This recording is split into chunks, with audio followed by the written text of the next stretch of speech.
আসসালামু আলাইকুম। আজকে ৩০ রোজা, এই বছরের রোজার শেষ দিন। দেখতে দেখতে রহমত, মাগফিরাত এবং নাজাত ৩০ দিনের রোজা শেষ হয়ে যাচ্ছে। তো আগামীকাল ইনশাল্লাহ ঈদুল ফিতর পালন করা হবে। আজকে শেষ রোজা এবং সাথে আজকে ছিল জুমার দিন এবং জুমাতুল বিদা।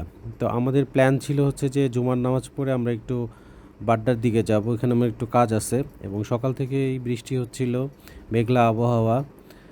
আর ঢাকায় যেহেতু এখন অনেক মানুষই ঢাকার বাইরে চলে গেছে তাদের প্রিয়জনদের সাথে ঈদুল ফিতর পালন করার উদ্দেশ্যে, তো ঢাকা এখন ফাঁকা বলা যায়।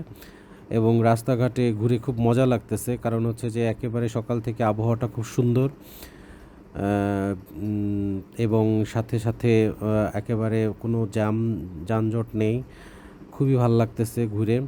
তো সকাল থেকে আমি আর আমার ছোট ভাই বের হয়েছি। তো আমাদের বাড্ডায় ওখানে একটু কাজ ছিল, ওই কাজটা শেষ করে আমরা যমুনা ফিউচার পার্ক হয়ে এদিক থেকে কালশি হয়ে প্ল্যান হচ্ছে যে মিরপুর 11-র দিকে আসব।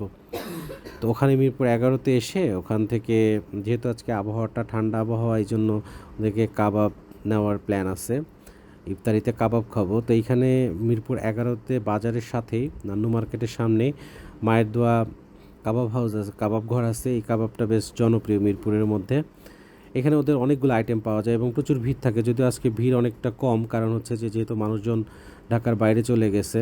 তো এখানে ওদের মগজ ভুনা থাকে, তারপরে হচ্ছে বিফ চাপ, চিকেন চাপ, তারপর লুচি, তিল্লি, বিভিন্ন রকম আইটেম থাকে। তো আমরাও হচ্ছে যে বিফ চাপ নিলাম, তিল্লি নিলাম, মগজ ফ্রাই নিলাম, তারপরে হচ্ছে যে লুচি নিলাম। নিয়ে আমাদের প্ল্যান হচ্ছে বাসায় গিয়ে এটা দিয়ে আজকে ইফতারি করার প্ল্যান।